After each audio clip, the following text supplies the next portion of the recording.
নমস্কার।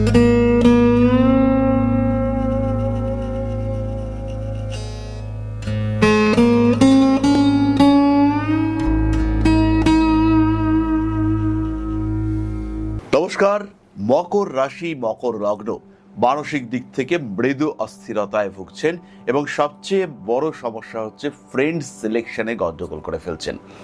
ভাবছেন জীবনে এই মানুষটা আসার পরেই আমার জীবনে বিরাট উন্নতি হচ্ছে, কিন্তু ঠিক 1 মাস 1.5 মাস পরেই বুঝতে পারছেন উফ, কেন এই মানুষটা আমার জীবনে এলো।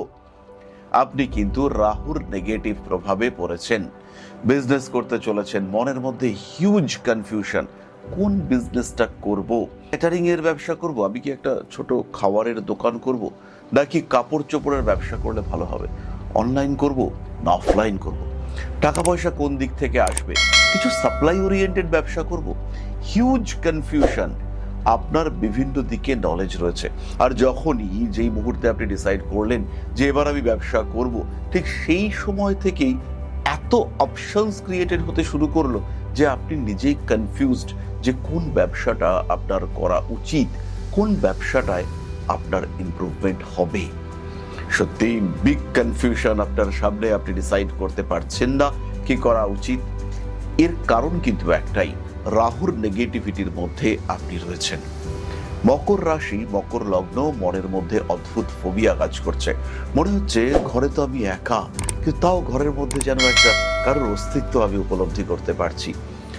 আমার মনে হচ্ছে আমার সঙ্গে কিছু একটা ঘটছে যেটা ঠিক ন্যাচারাল নয়। মনে হচ্ছে কোনো একটা নেগেটিভ এনার্জির মধ্যে আমি আছি।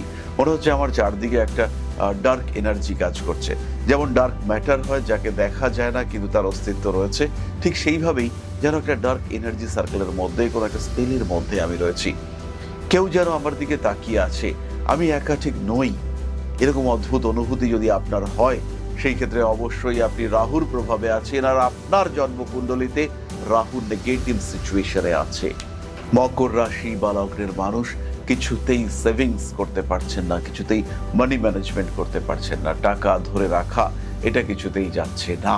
যদি এরকম আপনার সিচুয়েশন হয়, যদি আপনার মনে হয় যে টাকা পয়সার ফ্লো তো আসছিল, কিন্তু কোথায় সেই ফ্লো, সেই টাকা পয়সা আর দেখতে পাওয়া যাচ্ছে না, এরকম যদি সিচুয়েশন হয়, যদি আপনার মনে হয় যে ফিনান্সিয়াল দিক থেকে আপনি ক্রমাগত জড়িয়ে যাচ্ছেন, সেই ক্ষেত্রে অবশ্যই আপনাকে বুঝতে হবে রাহু কিন্তু আপনার জন্মকুণ্ডলিতে পীড়িত অশুভ অবস্থায় রয়েছে এবং সে আপনার কুণ্ডলীর জন্য যথেষ্ট প্রভাব বিস্তারকারী একটি গ্রহ। বারবার পার্টনার সিলেকশনে গন্ডগোল, বারবার স্ট্রিম সিলেকশনে গন্ডগোল, কিছুতেই স্মৃতিশক্তির পূর্ণ সাপোর্ট আপনি পাচ্ছেন না, পড়াশোনা আপনি করেও মনে রাখতে পারছেন না, ঠিক পরীক্ষার হলে পরীক্ষার সময় গিয়ে ভুলে যাচ্ছেন। কারণ কিন্তু একটাই, রাহু আপনার জন্মকুণ্ডলিতে খুব খারাপ অবস্থায় আছে। সেলসের চাকরি করছেন, আপনি প্রচন্ড পরিশ্রম করতে পারেন, প্রচুর যোগাযোগ করছেন, কমিউনিকেশন কানেকশন পারফেক্ট, কিন্তু শেষ মুহূর্তে গিয়ে ডিল ফাইনাল হওয়া সেটা কিন্তু হচ্ছে না। কারণ এক্ষেত্রে একটাই, রাহু কিন্তু আপনার জন্মকুণ্ডলিতে বেশ পীড়িত অবস্থায় রয়েছে। ছোট ভাই, ছোট বোন, এদের সঙ্গে সম্পর্ক তো খুব ভালো ছিল, হঠাৎ করে কি হলো, কেউ আর আপনার সঙ্গে কথা বলছে না, সবাই আপনাকে এড়িয়ে চলার, অ্যাভয়েড করার চেষ্টা করছে। কারণ কিন্তু সেই একটাই, রাহু কিন্তু আপনার জন্মকুণ্ডলিতে বেশ পীড়িত অবস্থায় রয়েছে। রাগ, জেদ, তেজ, অস্থিরতা, উগ্রতা ইত্যাদি আপনাকে ক্রমাগত গ্রাস করতে চাইছে। কাজের কাজ ভুলে যাচ্ছেন আপনি। সকালবেলা বিয়ে বাড়ি থেকে ফিরে এসছেন, কানের দুলটা ড্রেসিং টেবিলে রেখেছেন, রেখে ফিরে এসে দেখলেন ড্রেসিং টেবিলের উপরে রিংটা নেই। কোথায় কোথায় কোথায় প্রচুর খোঁজাখুঁজি করছেন, আপনার কিছুতেই মনে পড়ছে না। আপনি জানেন, আপনি নিশ্চিত ড্রেসিং টেবিলের ওপরেই আপনি রিংটা রেখেছিলেন, কিন্তু সন্ধ্যাবেলা দেখতে পেলেন না, ড্রেসিং টেবিলে নয়, আপনি ওয়াশরুমে গিয়েছিলেন, বাড়িতে ঢুকেই পা ধুতে গিয়েছিলেন, সেই সময় কানের দুলটা খুলে যেখানে সাবান রাখা হয় সেখানে আপনি তাকে রেখে এসছেন এবং সেখানে আপনার খোঁজার কথা একবারও মনে পড়েনি। ইতিমধ্যে আপনি অনেককে ভেবে নিয়েছেন যে এই মানুষটা আপনার বাড়িতে চুরি করতে পারে, এই মানুষটা এসেছিল, কারা কারা এসেছিল, কারা কারা ঘরে ঢুকেছিল, তাদের কমপ্লিট লিস্ট রেডি হয়ে গিয়েছে। এবার তাদেরকে বা তাদের উপরে সন্দেহ চাপিয়ে দেওয়ার পালা। কিন্তু তখনই সন্ধ্যাবেলা আপনি দেখতে পেলেন যে না, ওয়াশরুমে আর কি কানের দুলটা রয়েছে, কেউ নেয়নি, আপনি আপনার ভুলে, মনের ভুলে ওখানে রেখে এসেছেন। তখন কিন্তু আপনার কাছে পরপর ঘটনাগুলো মনে পড়ে গেল। কিভাবে ধাপে ধাপে আপনি জিনিসটাকে রেখেছিলেন সেটা আপনার চোখের সামনে উঠে এলো। খেয়াল করুন, জীবনটা কিন্তু আপনার, তাই এই ক্ষেত্রে সঠিক সিদ্ধান্ত আপনাকে নিতে হবে। একটা প্রপার ডিসিশন হতে পারে একটা আপনি পোখরাজ পরলেন, হতে পারে আপনি একটা সিট্রেন ব্রেসলেট এবং তার সঙ্গে একটা 5 মুখের রুদ্রাক্ষের মালা পরলেন, হতে পারে এটাও যে আপনি বুধের জন্য একটু সাপোর্ট নিলেন, গ্রিন অ্যাভেঞ্চুরিন ব্রেসলেট এবং তার সঙ্গে একটি 7 মুখের রুদ্রাক্ষ। প্রত্যেকটি মানুষের সাপেক্ষে এই রেমেডি চেঞ্জ হবে। এই রেমেডিগুলো প্রত্যেকটি কিন্তু এই রাহুর নেগেটিভিটিকে কমাতে পারে। এবং এই যে ভুলের ওপরে আপনি রয়েছেন, বারবার সমস্যা আসছে জীবনে, জীবনটা মনে হচ্ছে বেশ জটিল, সেখান থেকে বেরিয়ে আসা এটা কিন্তু মারাত্মক কঠিন কিছু নয়। নিজেকে এখান থেকে বার করে নিয়ে আসতে পারবেন আপনি।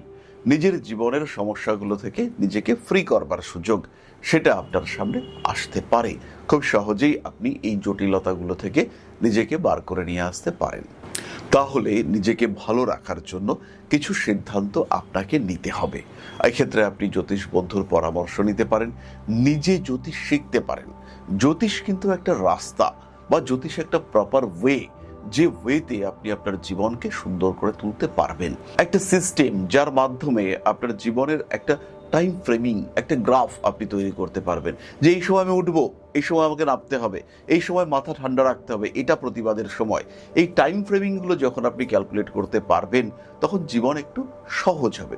আমি বলবো না যে আপনার জীবনের কঠিন ঘটনাগুলিকে সব আপনি এড়িয়ে যেতে পারবেন, আমরা কেউ পারি না, কিন্তু কিছুটা নিজেকে প্রস্তুত রাখা, তার পরের ধাপের জন্য তৈরি করা, এগুলো কিন্তু করা যেতে পারে।